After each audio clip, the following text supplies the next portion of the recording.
پاکستان نے جنوبی افریقہ کے خلاف ٹی20 سیریز جیت لی۔ تیسرے اور فیصلہ کن مقابلے میں جنوبی افریقہ کو 4 وکٹوں سے شکست۔ گرین شرٹس نے 140 رنز کا ہدف 19ویں اوور میں حاصل کر لیا۔ بابر اعظم کی شاندار واپسی نے جیت میں اہم کردار ادا کیا۔ 47 گیندوں پر 9 چوکوں کی مدد سے 68 رنز نے میچ کا بہترین کھلاڑی بھی بنا دیا۔ کپتان سلمان علی آغا نے 33، صاحبزادہ فرحان نے 19 رنز بنائے۔ شاہین آفریدی نے 3، عثمان طارق اور فہیم اشرف نے 2 کھلاڑیوں کو آؤٹ کیا۔ فہیم اشرف کو سیریز کے بہترین کھلاڑی کا ایوارڈ دیا گیا۔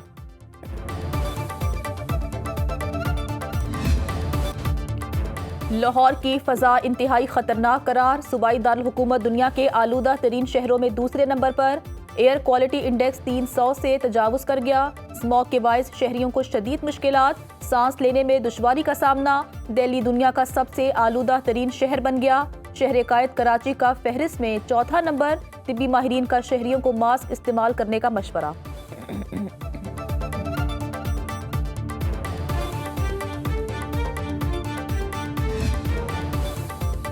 پنجاب کا کوئی بھی school, college, special education centre صبح 8:45 سے پہلے نہیں کھلے گا۔ خلاف ورزی پر 5 لاکھ سے 10 لاکھ روپے تک جرمانہ ہوگا۔ ڈی جی ماحولیات پنجاب عمران حامد شیخ کا کہنا ہے کہ لاہور اور گرد و نواح میں خطرناک حد تک بڑھتی اسموگ کے باعث اسکولوں کے اوقات کار تبدیل کیے۔ تعلیمی اداروں کے نئے اوقات کار کا اطلاق 31 جنوری 2026 تک نافذ رہے گا۔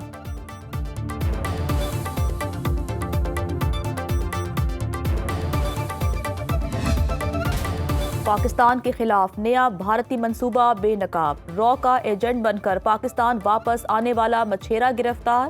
اعجاز ملح نے بھارت کے لیے پاک آرمی، نیوی، سندھ رینجرز کی وردیاں، سگریٹس اور سمز خریدی۔ اعجاز ملح نے اعترافی بیان میں بتایا، بھارتی فورسز نے مچھلی پکڑنے کے دوران کھلے سمندر سے گرفتار کیا۔ را نے لالچ اور قید کی دھمکیاں دیں، گرفتاری کے خوف سے بھارت کے لیے کام کرنے پر تیار ہوا۔ وزیر اطلاعات عطا تارڑ اور وزیر مملکت برائے داخلہ طلال چودھری نے نیوز کانفرنس میں کہا، اعجاز ملح کے بھارتی ہینڈل کا بیان بھی سنوا دیا۔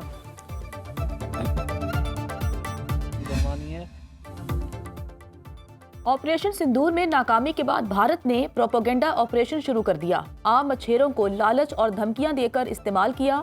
وزیر اطلاعات نے کہا، گجرات اور کچھ کے قریب فوجی مشقوں کی آڑ میں بھارت نے مذموم سرگرمیاں شروع کی۔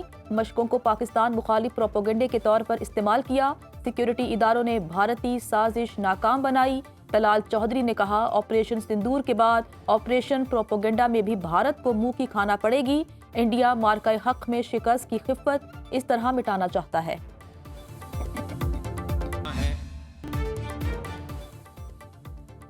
بھارت ہمیں مشرقی اور مغربی محاذوں پر مصروف رکھنا چاہتا ہے۔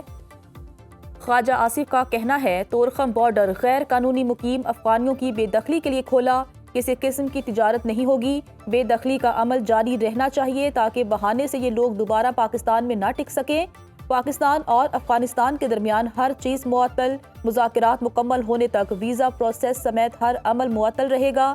مذاکرات میں یہ شک بھی شامل ہے کہ اگر افغانستان سے پاکستان میں کوئی غیر قانونی سرگرمی ہوئی تو اس کا ہرجانہ دینا ہوگا۔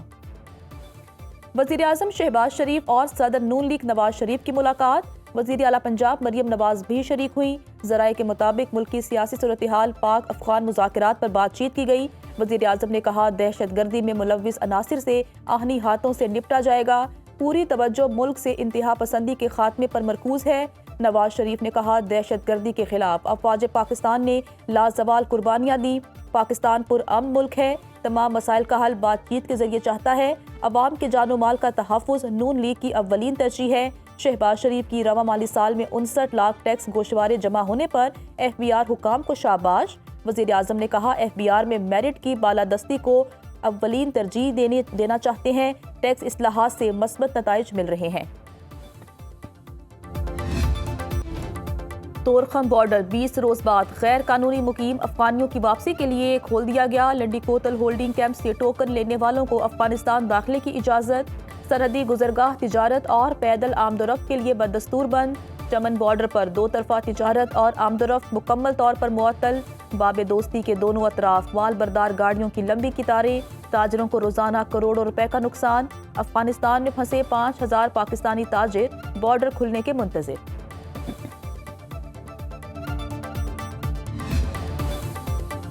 افغان ترجمان نے بدنیتی پر مبنی تبصرے کیے. وزیر دفاع خواجہ آصف کا کہنا ہے افغان طالبان رجیم بیان بازی سے حکمرانی کی صلاحیت کی کمی چھپانے کی کوشش کر رہی ہے. بیرونی عناصر کے لیے پراکسی کے طور پر بھی کام کر رہی ہے.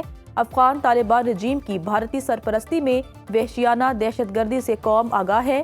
ستم ظریفی ہے کہ یہ غیر نمائندہ افغان طالبان رجیم ہے. غیر نمائندہ افغان طالبان اندرونی دھڑے بندی کا شکار رہی. افغان طالبان رجیم اظہار، تعلیم، نمائندگی کے بنیادی حقوق بھی طلب کر رہی ہے. عالمی برادری سے کیے وعدے بھی پورے نہیں کیے. پاکستان نے افغان طالبان ترجمان کا گمراہ کن بیان مسترد کر دیا. وزارت اطلاعات و نشریات کے مطابق استنبول مذاکرات سے متعلق حقائق کو افغان طالبان کے ترجمان نے توڑ مڑوڑ کر پیش کیا. پاکستان نے افغان سرزمین پر موجود دہشت گردوں کی گرفتاری کا مطالبہ کیا. پاکستان کا موقف واضح، مستقل اور ریکارڈ پر موجود ہے. پاکستان کے خلاف غلط بیانی قابل قبول نہیں. افغان فریق کے دعوے پر فوری طور پر تحویل کی پیشکش کی. دہشت گردوں کی حوالگی سرحدی انٹری پوائنٹ سے ممکن ہے.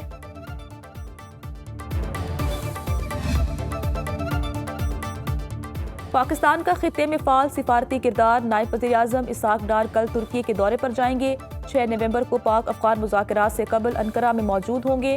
ترک وزیر خارجہ حاکان فیدان کی دعوت پر اسحاق ڈار کا دورہ ترکی طے پایا. اسحاق ڈار کی غزہ کی صورتحال پر وزرائے خارجہ کے اہم اجلاس میں شرکت شیڈیول. اجلاس میں 8 ممالک کے وزرائے خارجہ شریک ہوں گے.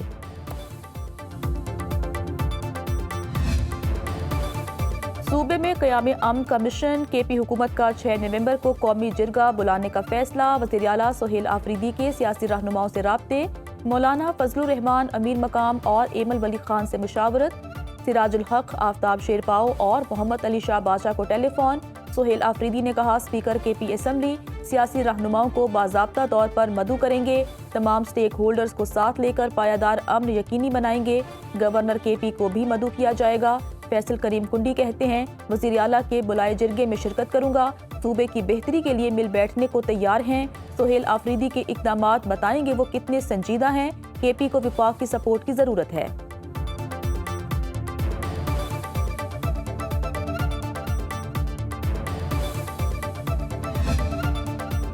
خیبر پختونخوا کابینہ کے وزراء کو محکمے الاٹ. مینا خان آفریدی بلدیات، الیکشن اور دیہی ترقی. ارشد ایوب خان ابتدائی اور ثانوی تعلیم.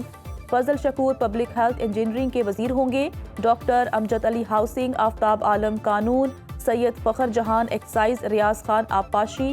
خلیق الرحمان صحت. عاقب اللہ خان ریلیف. فیصل ترکئی وزارت محنت کو دیکھیں گے. مزمل اسلم خزانہ. تاج محمد کھیل کے مشیر مقرر. شفیع اللہ جان معاون خصوصی اطلاعات ہوں گے. وزیر اعلیٰ کے پی سہیل آفریدی کا خیبر ٹیچنگ اسپتال پشاور کا دورہ. مریضوں اور لواحقین سے مسائل دریافت کیے. رہنما نون لیگ اختیار ولی کی سہیل آفریدی پر تنقید. کہا وزیر اعلیٰ بانی تحریک انصاف کے عشق اور سحر میں مبتلا ہیں. سزا یافتہ قیدی کے مشورے سے کابینہ بنانے کا اعلان کیا. سہیل آفریدی نے کور کمانڈر ہاؤس پر حملہ کیا. 9 مئی کے حملہ آور اور ذمہ دار قوم سے معافی مانگے. بانی اور دیگر سیاسی رہنماؤں کی رہائی کے لیے تحریک انصاف کے سابق رہنما متحرک. نون لیگ سمیت دیگر جماعتوں سے رابطوں کا فیصلہ. فواد چودھری، عمران اسماعیل، علی زیدی، محمود مولوی، سبطین خان اور دیگر کی شاہ محمود قریشی سے ملاقات. ذرائع کے مطابق تمام رہنماؤں نے ملک کا سیاسی درجہ حرارت کم کرنے کی کاوشوں پر اتفاق کیا. فواد چودھری کہتے ہیں کوشش ہوگی حکومت ایک قدم آگے بڑھے. تحریک انصاف کے رہنماؤں سے درخواست کی ہے کہ وہ بھی ایک قدم پیچھے ہٹیں. سیاسی درجہ حرارت کم ہوگا تو ملک آگے بڑھ سکے گا. شاہد خاقان عباسی کو دل کا عارضہ لاحق. ہارٹ اٹیک کے باعث اسلام آباد کے نجی اسپتال منتقل. خاندانی ذرائع کے مطابق سابق وزیر اعظم کو دن کے وقت دل کی تکلیف ہوئی. 2 سٹنٹ ڈالے گئے ہیں. ڈاکٹرز کے مطابق شاہد خاقان عباسی کی صحت تسلی بخش ہے.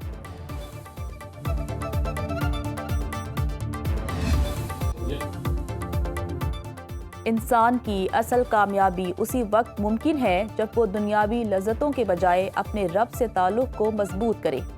شیخ سلسلہ نقشبندیہ اویسیہ اور سربراہ تنظیم الاخوان امیر عبد القدیر اوان کی مسجد کی لندن میں روحانی اور اصلاحی کانفرنس سے خطاب. کہا اصلاح نفس، ذکر الہی، اتباع سنت اور محبت رسول صلی اللہ علیہ وآلہ وسلم ہی وہی راستے ہیں جو انسان کو قرب الہی عطا کرتے ہیں۔ سلسلہ نقشبندیہ اویسیہ کا مقصد لوگوں کے دلوں میں ایمان کی حرارت پیدا کرنا ہے، اخلاقی اور روحانی اقدار کو زندہ رکھنا اور امت مسلمہ کو اتحاد و محبت کے رشتے میں پرو دینا ہے۔ کانفرنس کے اختتام پر حضرت امیر عبدالقدیر اعوان نے خصوصی دعا بھی کرائی۔ وزیراعظم آزاد کشمیر انوار الحق کے خلاف تحریک عدم اعتماد تاخیر کا شکار، 3 سے 4 روز تک تحریک پیش کیے جانے کا امکان نہیں۔ ذرائع کے مطابق پیپلز پارٹی کی اراکین اسمبلی نے کشمیر ہاؤس میں ڈیرے ڈال دیے۔ بلاول بھٹو تحریک عدم اعتماد پیش کرنے سے متعلق حتمی فیصلہ کریں گے۔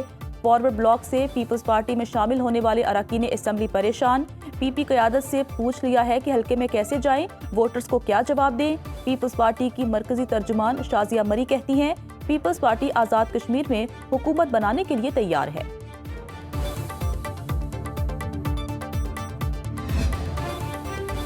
اور بابا گرو نانک کے 556ویں جنم دن کی تقریبات کی تیاریاں مکمل، پاکستان سمیت دنیا بھر سے سکھ یاتریوں کی ننکانہ صاحب آمد جاری۔ صوبائی وزراء سلمان رفیق اور رمیش سنگھ اروڑا نے گردوارہ جنم آستان میں انتظامات کا جائزہ لیا۔ سکھ یاتری 3 سے 5 نومبر کے دوران مذہبی رسومات ادا کریں گے۔ یاتریوں کو لے کر پاکستان ریلوے کی خصوصی ٹرین کراچی سے ننکانہ صاحب کی جانب رواں دواں۔ کراچی کینٹ اسٹیشن پر رکن قومی اسمبلی رمیش لال نے ٹرین کو رخصت کیا۔ کہتے ہیں سکھ یاتریوں کے لیے خصوصی ٹرین پاکستان میں مذہبی ہم آہنگی اور بین المذاہب احترام کی روشن مثال ہے۔ D S railway Karachi Mahmood ur Rehman Lakho نے کہا کہ یاتریوں کو مکمل سفری سہولیات فراہم کی ہیں۔ یہی ٹرین 6 نومبر کو یاتریوں کو واپس لائے گی۔